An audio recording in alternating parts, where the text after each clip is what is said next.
I'm Arden Morris. Hello, everybody. I think I know just about everybody here.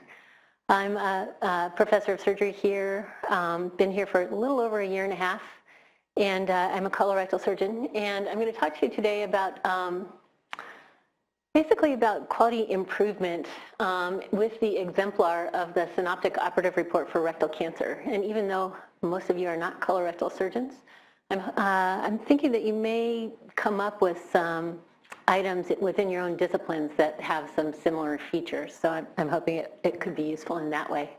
So the data that our primary data that I'm going to present to you was funded by a grant from the Charles D. and Mary A. Bauer Family Foundation, which sponsored Serena Bidwell, who I'm looking for right now, and I'm sure will be joining us soon, who is a social science research associate that joined us this year. And many of you have come to know her through the S-SPIRE Center. There are no other disclosures that I have. So just as an overview, my goal here today is to talk about quality improvement in rectal cancer care, to talk about previous efforts and use one big effort in particular as an example to enact large-scale quality improvement, and then to talk about the rationale for the American College of Surgeons National Accreditation programs, and then to jump into talking about our Synoptic Operative Report implementation study and our interim findings from that. So why rectal cancer? What makes this important to me and makes it important to a lot of other people? Well, first of all, it's not that uncommon. There are 30,000 new cases per year. And one of the really interesting things about rectal cancer, if you don't love operating in the pelvis, it's still interesting because the care has has rapidly evolved over the past 20 years. We've really come to a completely different understanding of how care should be applied.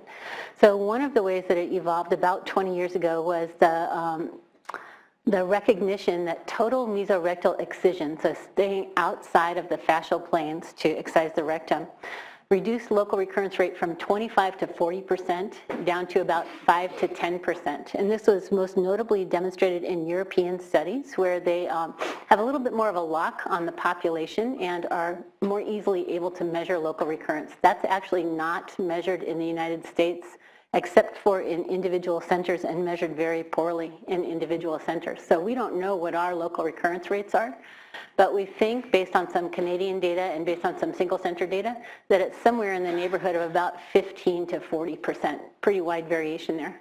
As you can imagine, local recurrence of rectal cancer is absolutely miserable and sometimes, as often as not, cannot be excised, and so it just continues to grow into the sacrum, into the nerve roots, out of the anal canal. It's absolutely miserable for patients. So getting that local recurrence rate down is important. And then the second thing that has really come forward in the last, say, 5 to 10 years is that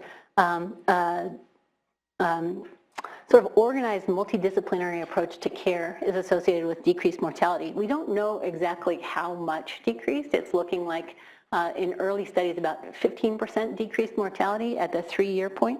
And later studies are still cooking. But the graph that you see on the right-hand side, the blue line represents a cohort with post-multidisciplinary treatment team, and the red line is pre-multidisciplinary treatment team. And you can see over a 5-year interval that the lines significantly diverge. The survival diverges. So in terms of multidisciplinary team, there are a lot of people who are present on this team. What I'm really going to focus on today is the GI surgeon, frequently the colorectal surgeon, but sometimes the oncologic surgeon and sometimes general surgeons, as well as the pathologist and the radiologist. And this is where we're really targeting, particularly with the National Accreditation Program from the American College of Surgeons. So let me just speak very briefly about prognostic factors in rectal cancer. A lot of them we can't do anything about. The depth of penetration of the tumor through the bowel wall, adjacent organ invasion, the presence and number of involved lymph nodes. We can do some things about that, but not very much. And the thing that we can do is to seek them. The presence of distant metastases, presence of perforation or obstruction, and high-risk pathologic features. We can't do anything about that, but something that we can affect is the circumferential resection margin. And that's where all of the quality improvement really hovers. It all kind of drills down to that, and I'd like to describe how. First of all, let me just talk about what the circumferential resection margin is. You can see this is an axial slice of a rectum with cancer in it and the mesorectum, which was excised. And you can see that first of all, there are nearby metastases within the mesorectum, and then there are also positive lymph nodes. And you can see exactly how far from the edge of the circumferential margin the tumor resides. So you can measure the distance between the lateralmost edge of the circumferential margin of the tumor and the circumferential margin of the specimen. So a negative circumferential margin would look like this, where tumor or any nearby metastases are more than a millimeter away from the edge of the specimen. Positive, this is another situation where we can't do anything about it. Direct growth into the edge of the specimen, we can't do anything about that. We just have to accept that it will happen sometimes. And then this is the other situation, and this is where we can really make a difference. When the tumor does not actually reach to the edge of the margin in the body, of the mesorectum in the body, but due to the excision, it ultimately does. And the concept is that there are tumor cells left behind, so local recurrence is possible in that situation. You can see these local recurrence and survival curves. Local recurrence on the y-axis on the left side, survival on the y-axis on the right side. And you can see that when the circumferential margin is with the fuchsia bar, 0 to 2 millimeters, that local recurrence rates are much higher, survival rates are much lower in that cohort. This is data from England, where most of this work has been done and where this was first recognized. So this is the way that the radiologist comes into play. They can frequently predict the circumferential resection margin that's possible based on the MRI. Even just probably 5 years ago, ultrasound was considered equally as useful as MRI in rectal cancer, and that's basically gone out the window now. And it's all about the circumferential resection margin and being able to determine whether or not it's possible to get a negative margin operatively. If it's not possible, then preoperative radiation is even more important. And here are some data, again from the British, looking at the circumferential margin in the leftmost column, the pathologic margin in the middle column, and then local recurrence rate in the rightmost margin. These are small numbers, but the data were very rigorously determined. And you can see that the local recurrence rate is quite high with a low circumferential margin, and the local recurrence rate is fairly low with anything greater than a millimeter. So that's the pathologic standard. So there are standards for reporting from the radiologists, and this has been developed. We're now asking them to complete synoptic reports for their reporting so that we can understand exactly what they saw and use it in our treatment planning. So now we're going to switch gears and go, so that was the radiologist component. Now we're going to talk about the surgeon's component. And I'm really doing this in chronological order because first we do the screening MRI, or not the screening MRI, but the diagnostic MRI, and then we move on to doing the operation. And this is just a sort of a schematic of the anatomic features that we have under consideration. You can see that the mesorectum surrounds the rectum, goes all the way around, most robust posteriorly. In very thin people, it can be quite small. And in people who are not thin, even anteriorly, we can get a lot of fat at that location. We think a lot about the pelvic anatomy and how we're going to come down the presacral fascia, but still preserve the nerves. So that's an important part of the dissection.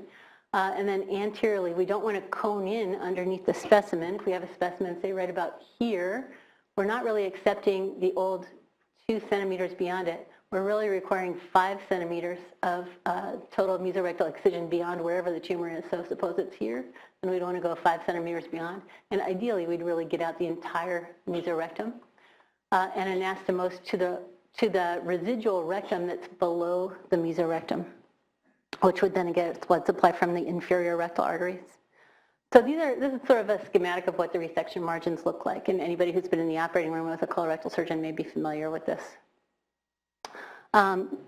There's also good data to show that surgeon training in TME can make a substantial difference in local recurrence rates, and all of these studies are from Sweden. The first one is looking at Stockholm 1. The dotted blue line is looking at Stockholm 2. This is with the addition of preoperative radiation and with the addition of chemotherapy for rectal cancer. And you can see that, so that was considered to be the best treatment at the time. And then there was a nationwide program to regionalize care to centers where the surgeons were specifically trained in TME and had passed certain metrics showing that they had expertise at it. And you can see that the incidence of local recurrence substantially decreased, went down to less than half of what it had been before. The same experience was seen in Norway, Denmark, it was seen in England, Germany, I believe Japan, although I'm less familiar with that data. But it hasn't been seen in the US or in Canada, again, because we have a much harder time measuring local recurrence than in those settings. And in the US in particular, our care and our record keeping is so balkanized that it's very difficult to accomplish these goals. Nevertheless, we're trying, and I'll talk more about that in just a couple of minutes. And then this is the graph of survival and surgeon training. So total mesorectal excision doesn't have quite as much impact on survival as it does on local recurrence, but you can see that there still is an impact. So the third person that I'm focusing on in the multidisciplinary team today is the pathologist. And so we've developed some standards for reporting from the pathologist. And I think that here at Stanford, in all of the path reports that I have read, all of these items are covered, as are as are several other items. For example, KRAS mutations and so forth. But these are now being required, and so we're asking the pathologist to use a synoptic report to present the pathology findings so that we can easily identify those findings.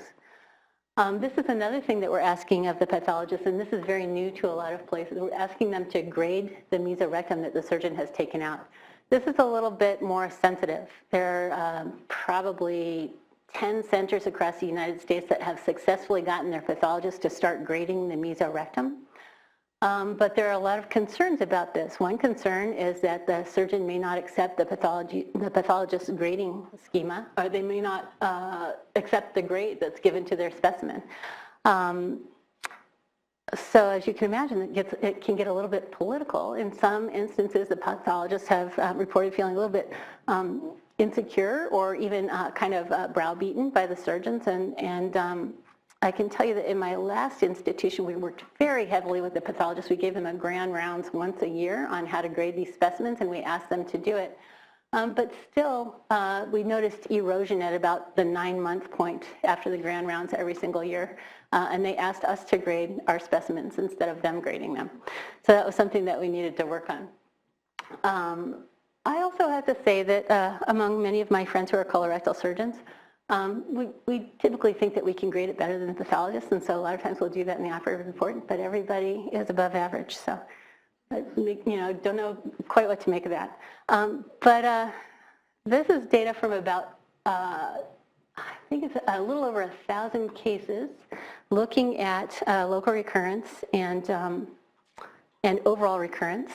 And you can see that with grade 1, which is the worst grade, is a very defective mesorectum, that the local recurrence rate is quite high and the overall recurrence rate is also high. And as we go down the scale with grade 3, totally intact mesorectum with only minor irregularities and no defects deeper than 5 millimeters and no coning at the bottom, that the local recurrence rate was very low. I think that these data, I believe these are also from England. I'm sorry, I can't recall right now. You also might think, well, maybe it was grade 3 because the tumor was tiny and the patient had a fantastic body habitus, and indeed that might be so. That might also contribute to having a very low local recurrence rate in that setting. So the relevance of the multidisciplinary team to rectal cancer quality improvement.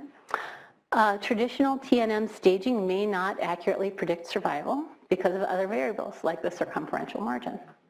The radiologist can assist in determining the need for adjuvant therapy, for preoperative therapy, and also for the type of surgical approach in some cases. The surgeon is responsible for the curative excision of the tumor, and so there's a lot of work to be done there. Actually, in the United States, we can see that there's enormous variation in curative excision rates. And lastly, the pathologist needs to accurately stage and study the tumor to help with planning of the adjuvant therapy. and also to help us with counseling of the patients. But lastly, the new drive now is for us to consider the pathologists our partners in optimizing the quality of the operation that's performed by giving us real feedback about it. So again, very sensitive topic. So now I'm going to switch gears a little bit and talk about previous mechanisms to improve the quality of surgical care. So we're all very familiar with the registries at this point. We're familiar with SCIP, which is an audit and feedback mechanism to enable individual centers that have the resources to see what their results are compared to everybody else and discover ways to improve quality. It hasn't been quite as effective, I guess, at the national level. Just knowing the data doesn't necessarily make a difference. You have to act on it. There are also consortiums and collaboratives which have been tremendously successful at the state and regional level. There's on-site continuous quality improvement. It's sometimes hard to tell exactly how effective that is because the numbers are often not large enough to draw statistical conclusions. Then there are endorsed quality measures, and this is something that's happening at the national level with things like value-based purchasing, with quality measures that hospitals are graded on. And sometimes their funds are withheld, so that gets into the reimbursement part. Sometimes funds are withheld if they don't meet the measures. If they meet the measures very well, they can potentially get additional funds. It's a zero-sum game, so those funds come from the hospitals from which the funds were withheld. And so a lot of this is based on the Donabedian model of quality of care. I'm betting that everybody in the room has heard of this at some point, so I'm going to go through it pretty quickly. This model is based on basically three interacting components: structure, which is a grouping of interrelated components within the hospital. So material resources, human resources, institutional organization, and other things that are about the brick and mortar. Secondly, process. So the interrelated elements in the structure interact in the process. So this is really about action, and it's about the care that's delivered. And then lastly, leading to outcomes, which is about health status, something that we all focus on quite a bit, as we should. Quality of life, which is a little bit more of what the patients report to us and is very patient-centered. And then cost, which is about allocating resources in the way that we can get the best value. So that's the Donabedian model of care, and that's how most quality improvement initiatives, whether small scale or large scale, are structured. We usually start with the outcomes and look for a gap in the outcomes. So, and then we sometimes take that step of diagnosing what led to this outcome and trying to intervene there. Other times we just start shooting with interventions in sort of a more of a shotgun approach, and that would be bundled care. So interventions to improve outcomes typically are selective referral, so move the patients to a better facility, and that certainly is happening in the United States in sort of an implicit way with our negotiations with different payers. So different hospitals have contracts with payers, and they try to send their patients to specific physicians, providers, and hospitals that they have special contracts with. It has happened intermittently at the national level with Medicare, and we heard a little bit about that last year, I think, from Dr. Morton. I'm not sure if he's here today, but he talked about the National Accreditation Program in Bariatric Surgery, which I think some of the people in the room know about, and I'll just mention briefly in a couple of minutes. Then there's compliance with a process, so improving care in the facility at hand. That's a little bit more local, but it also can be a process like the SCIP measures, which I'll discuss. And then lastly, audit and feedback through an outcomes registry, which I talked about a couple of minutes ago with SCIP. But these relationships are complex, and sometimes the real drivers of the outcomes are unknown. We know what's associated with it, but we don't really know what the causal mechanism is. And sometimes it's not amenable to intervention at the point of care, and it's just too bad. That's just the way it is, and I think we've all lived with that in various settings. Also, processes are better targets for an intervention because processes are what we do. We're not going to change the way that the hospital is set up. We're not going to change a lot of the structures within the hospital. Those, where the hospital is, if it's located beside a major freeway, if it's located in, very far away from a major freeway, et cetera. We're not going to change that, but we can potentially change processes, and sometimes we can extrapolate processes that work in one center to another center. The only problem with that is that sometimes it doesn't work in the other center, and we don't know why. So they should be directly tied to outcomes, and they should be tied to outcomes at as granular a level as possible, but improvements may still be difficult to identify. Also, payers and stakeholders are often uninterested in process. What they care about is outcomes, and that's kind of what we should care about, right? That's what we should care about the most, more than processes, but we're not going to be able to get there unless we can find some ways to change what we do. And so we do that through measurement. So we use measurement to identify gaps in outcomes, and then we back it up to identify differences in processes. And so I didn't realize that this slide was animated. I'm just going to bring everything up here. And so this is kind of how quality improvement works. It's a process that starts and ends with measurement. That's the importance of measurement, which sometimes can be very boring. Measurement can be incredibly boring may not actually get the excitement of the payers or the patients or the providers, may lead to all kinds of just adhering to the letter of the law but not the spirit of the law. Because of a lack of buy-in. But let me just run through this. First of all, we start with measurement and generally, as I said earlier, outcome measures. And then we look at a gap in quality. So we identify a target for the quality improvement effort.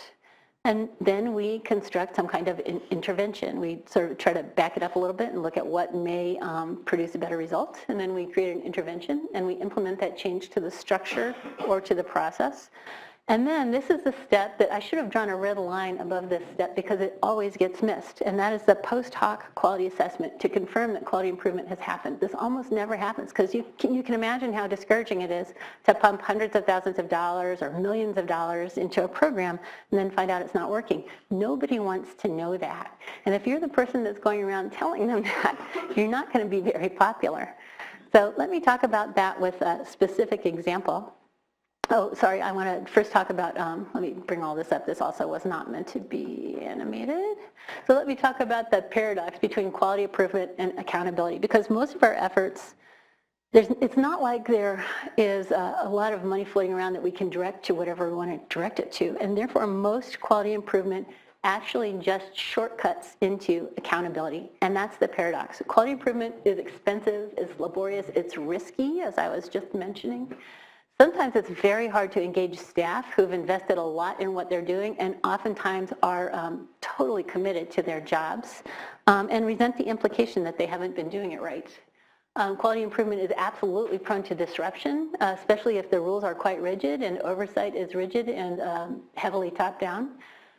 Can be prone to disruption just because of its complexity, absence of acceptance, and cynical adherence, as I was mentioning a couple of minutes ago. Accountability, on the other hand, is pretty cheap. Withholding money is really cheap. It's really a great way to not spend very much money. But it requires less true change. Accountability is all about adhering to the letter of the law. It is lower risk in the short term, and it can certainly make outcomes look better in the short term because people tend to start documenting differently when dollars are attached. It also uses existing regulatory structures, and this is usually around claims, but it's prone to perverse incentives, which is what I've been kind of hinting about all this entire time, studying to the test. And so as an example, I wanted to talk about surgical site infections, which we're all pretty familiar with, and I'm not going to spend a ton of time on this, but I'm going to kind of hit the highlights. First of all, the CMS, the Center for Medicare and Medicaid Services, decided to develop a reimbursement strategy that aligned with payment based on patient outcomes. And they prohibited reimbursement for a total of 12 hospital-acquired conditions, which they called never events. And never meant not that they should never happen, but that they should never, that the treatment for them should never be paid for. So they should have been called never pay for events. That's what they were. They focused heavily on surgical site infections, which we're all aware of. And one of the ways that they did that was to embrace the Surgical Care Improvement Project. This was endorsed by the National Quality Forum. It was implemented in 2006. And the goal, which was their audacious goal, was to reduce surgical complications by 25% by 2010. That was their goal. So in 4 years. There was a lot of buy-in for this. It was implemented throughout the VA. It was adopted by CMS. And they linked hospital reporting to reimbursement. The CMS did.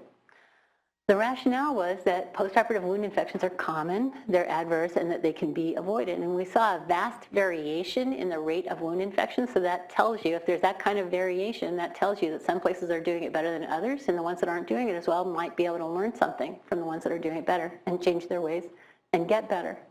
There are a number of practices that individually were known to reduce SSI rates, prophylactic antibiotics, timing, the type of antibiotic, appropriate hair removal, normothermia. VTE prophylaxis was not associated with reduced SSI rates, but it was associated with reduced VTEs and PEs. And it was widely demonstrated that compliance with the processes was not 100%, so that was an area for improvement.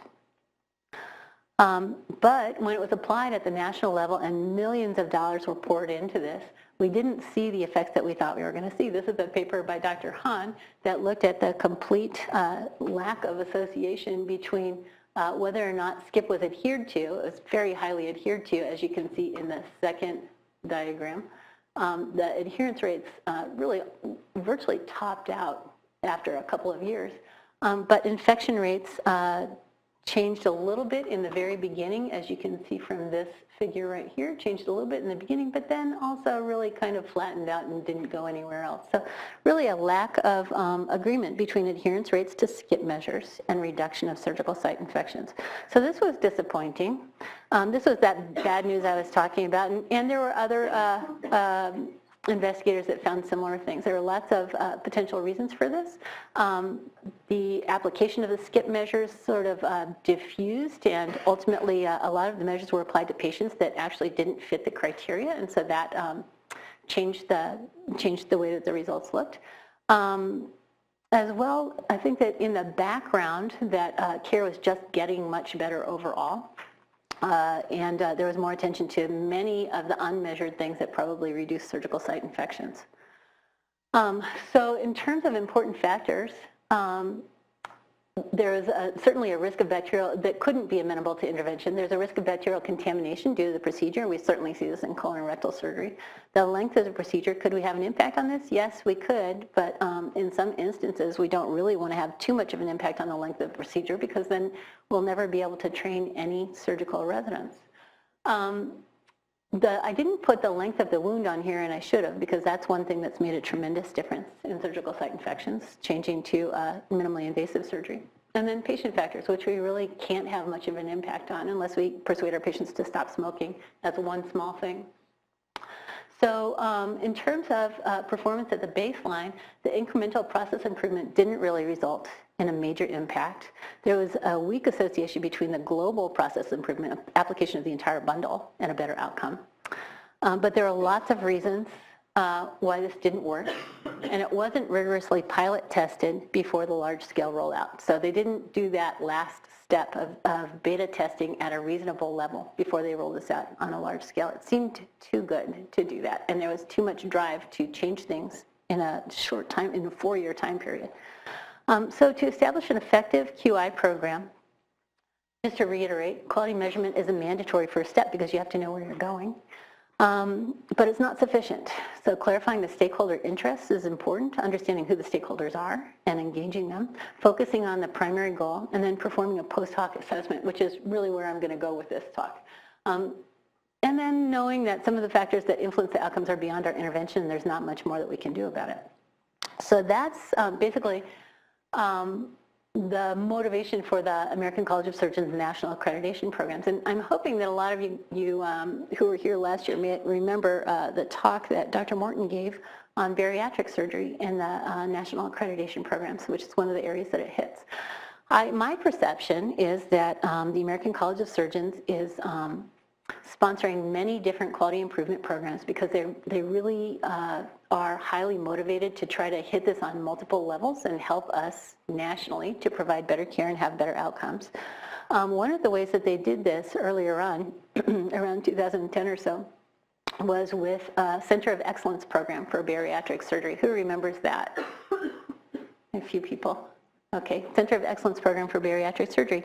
And they were identifying, in combination with another national organization, identifying which hospitals could be designated centers of excellence for bariatric surgery. And CMS enacted a policy in which they would pay for Medicare patients to have bariatric surgery only at a center of excellence, so not at any other hospitals. There was a kind of a a high impact publication shortly afterwards showing that the outcomes at centers of excellence were no different than the outcomes at hospitals that were not centers of excellence if you looked at the background secular trend. So if they did a difference in differences approach where they looked at the secular trends, they didn't actually see an improved outcome among the centers of excellence.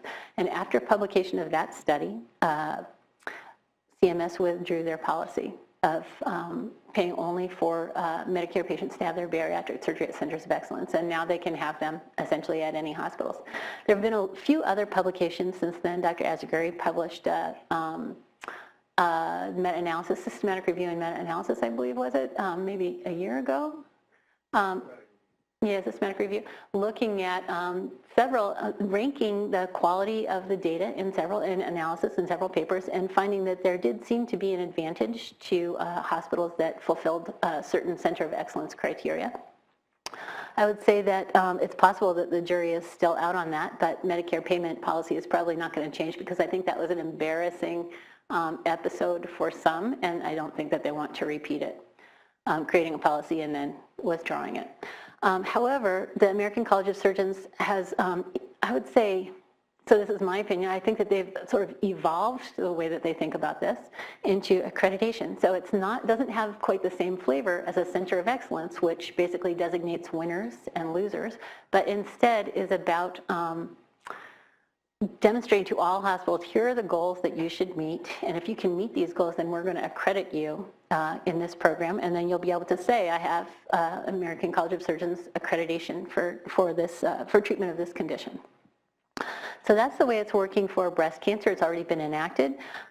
This slide is not about that, but I just want to say that the National Accreditation Program for breast cancer has been in place for, I think, over 5 years. I have searched high and low for any evidence that having national accreditation leads to better breast cancer outcomes, and I think it's too hard to measure. It may be that there is no relationship, or it may be that it's simply too hard to measure, but the data are not out there. What is out there, though, is multiple surveys of providers' impressions, and their impressions are that their care is better once they became once they hit the metrics necessary to have national accreditation. In some instances, they are attesting to better coordination of care, better communication about care, higher patient-centeredness, and better treatment planning. I'd say that the jury is out. We don't really know, but that's where we're going with rectal cancer. We're going there with pancreatic cancer, and there are several other programs that are basically in preparation now for national accreditation. So how about rectal cancer? This was just sort of taking the pulse before launching the national accreditation program for rectal cancer, and this was a study that was just published this year and showed wide variation in where we stand in terms of not local recurrence rates, since those can't be measured, not TME, since that can't be measured, but the things that we can measure, which are the creation of colostomies, so the number of, the relative proportion of low anterior resections that result in no permanent colostomy versus the number of abdominal perineal resections that result in a permanent colostomy, and also the proportion of patients that have a higher overall survival. So one part of the National Accreditation Program for Rectal Cancer, which is a very large sort of package of processes that hospitals are supposed to incorporate, is the Synoptic Operative Report. And this came from the fact that we're requiring pathologists and radiologists to create a synoptic report. Think about it in terms of these specialties as one of their main goals is communication. We need them to communicate with us. That's incredibly important among the radiologists and pathologists. And so we're requiring them to complete these synoptic reports. The thought was that surgeons should also be completing synoptic reports. But the reason for it wasn't well specified, and I think it's because it's too politically sensitive. I think the thinking was that some surgeons may not be reporting adequately in their operative reports. Some surgeons may not know what the appropriate steps are for the operation. some surgeons may be reading another surgeon's operative report and have no sense of what has been done and then have to look at the MRI, for example, to see what vessels are still intact and what have been ligated.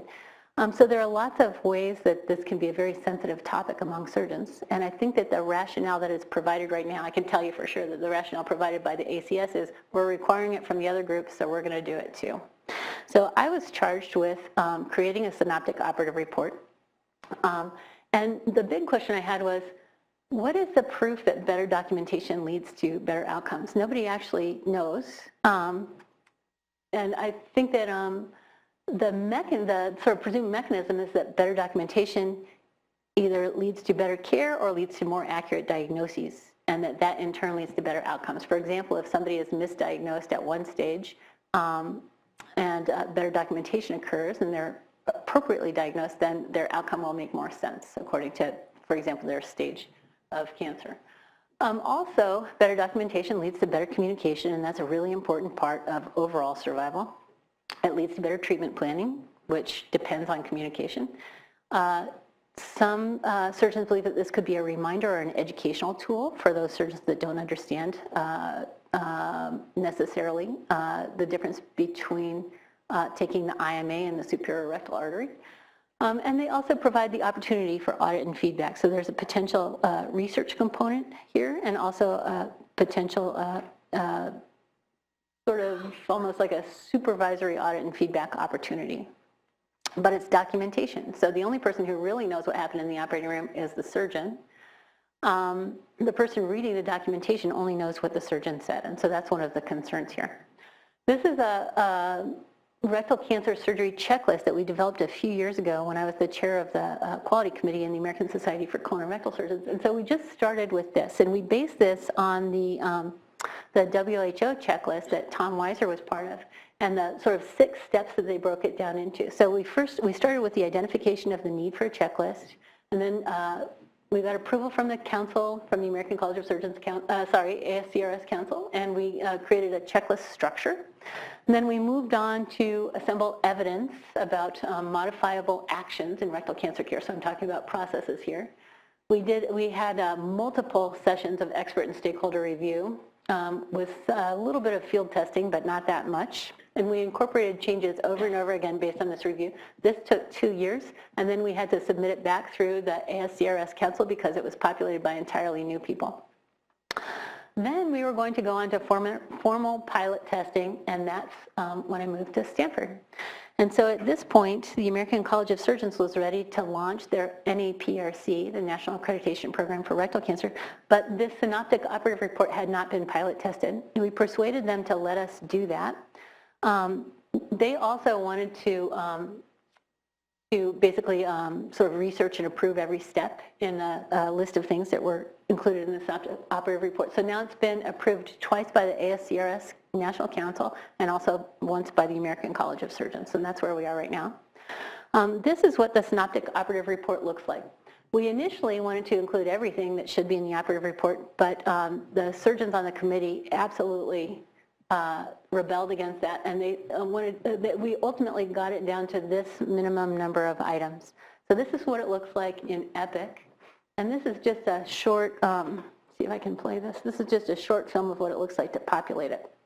This takes, Andy Shelton created this, and this takes a total of 1 minute to complete if you do it like this, where you just understand which field is coming up and click on it, and you can go all the way through it. I think it's about another 45 seconds. I won't make you wait that long. Basically, it looks like this toward the end, asking about injuries, blood transfusion, and then lastly, the TME photograph. That's a really important part of this process, that we're supposed to include a photograph of the TME, or ideally the pathologist would include it, but oftentimes that won't happen, so we have the surgeon do it. Let's see. And this is what a photograph of the TME looks like. So this is a posterior view. Here's the mesorectum. You can't tell on this image, but this is intact. It doesn't have any gaps. It's completely intact. And then this is anterior. Okay, and this is the distal margin of the rectum with the total mesorectal excision behind it. So when we arrived here, we were very fortunate to get some funds to beta test this. This is the Bauer Family Foundation that funded it. And our aims were to test the acceptability and feasibility of the implementation. So we were going to test it among colorectal surgeon volunteers across the country. They were all academic surgeons. We were going to then, this is the more interesting part to me, conduct a process evaluation with these surgeons following the deployment of the Synoptic Operative Report. And then lastly, and this is kind of more sort of, this is aspirational, to pilot test processes that were associated with improved rectal cancer outcomes in a before-after study. This is, like I said, more aspirational, and I don't think we can do it with the funds that we had. So here's where we are. I had hoped, so you know the old rule of allocate 4 times as much time as you think you're going to need to do anything. I thought that we could do this with half a person in 1 year, and it looks like it's going to take a whole person over 2 years, but we're at the halfway point right now. 38 surgeons have signed, more surgeons than this have signed on, but 38 surgeons have complied with sending us 5 of their pre-implementation reports. These are from 17 institutions across the country, all academic institutions, and they use all 3 of the electronic medical record platforms are in play. We asked them to submit 5 pre-implementation narrative operative reports, so whatever traditional report they were using. We've gotten 38 of those so far.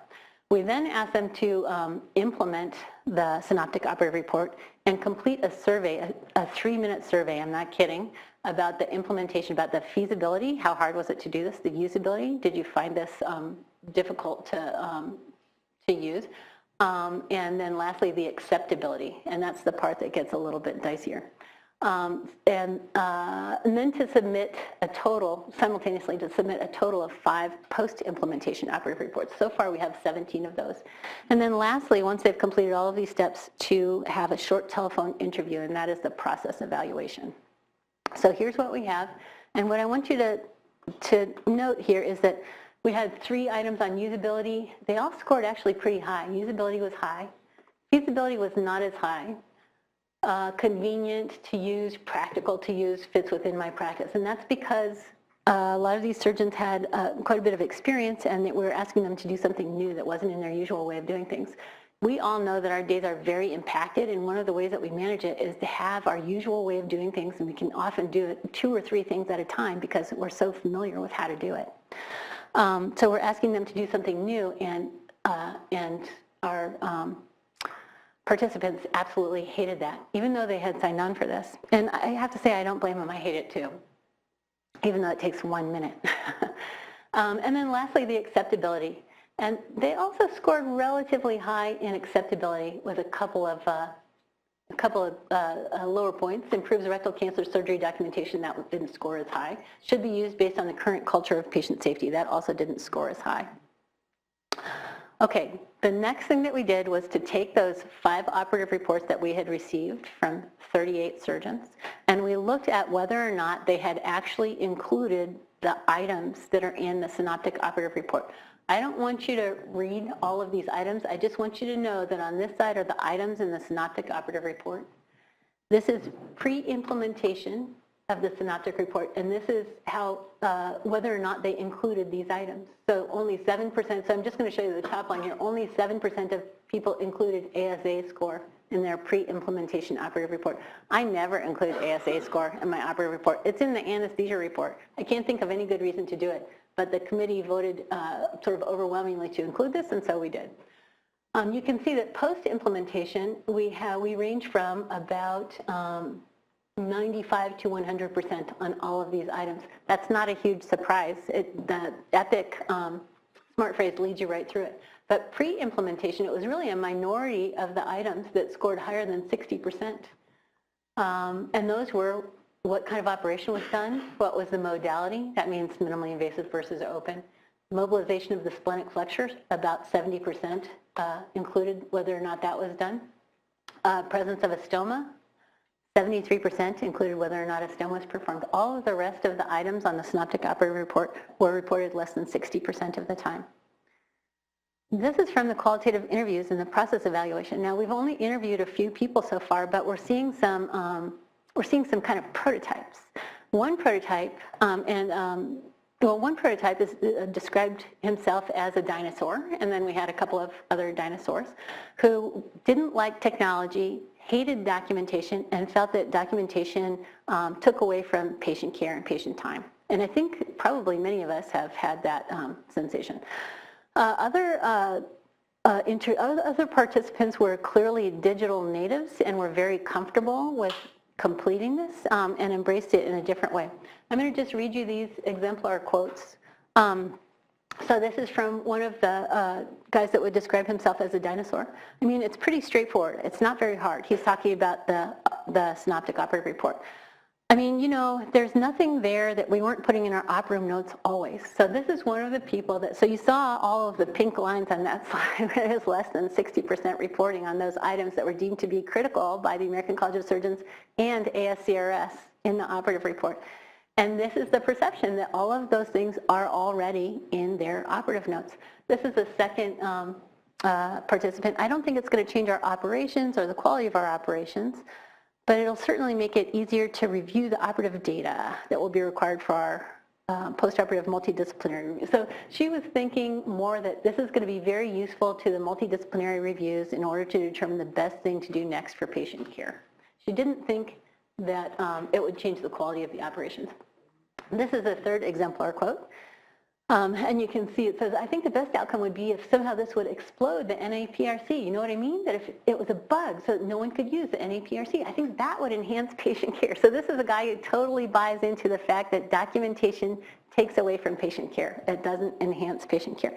And that's pretty representative of what we got, although there certainly were also a couple of interviewees who approached it in a kind of a more positive way, and those were more sort of the digital people that I would characterize as closer to being a digital native, and enjoying the fact that it made them feel like part of a group that was dedicated to improving the quality of rectal cancer care. So part of a group that was totally committed to improving the quality of rectal cancer care. That was a big plus. Also, a couple of our respondents were in high research centers, and they appreciated the opportunity to do research that could then provide information that could be applied to improve patient care. So they were looking at it that way. Basically, every single interviewee was in a place that was high research center, but they're sort of different levels, I think, of engagement among the surgeons that were interviewed.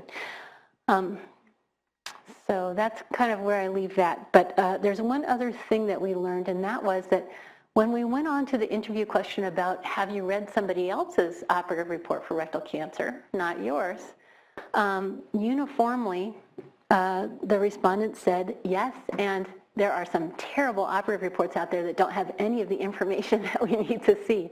And so it would be a good idea if those people use the Synoptic Operative Report. So it seems like the engagement and quality improvement may be for everybody else to use this. So in summary, fidelity to the critical items in the pre-implementation narrative op report varied widely. The Synoptic Op report was considered feasible and usable, but was not entirely acceptable. And I say this not because of the numerical scores in terms of the acceptability, but because of what we've been told so far in our process evaluation. Acceptability for use by others is higher than acceptability for use by themselves. And then I just want to make the point that beta testing is expensive, but I think that it should be completed. I think we should get to the end of this before there's widespread deployment of the Synoptic Operative Report nationally, before it's required from surgeons, because nothing is as wasteful as large-scale implementation of a program that doesn't work, and we've seen examples of that already. So that concludes my interim results, and I'd be happy to answer any questions about the study.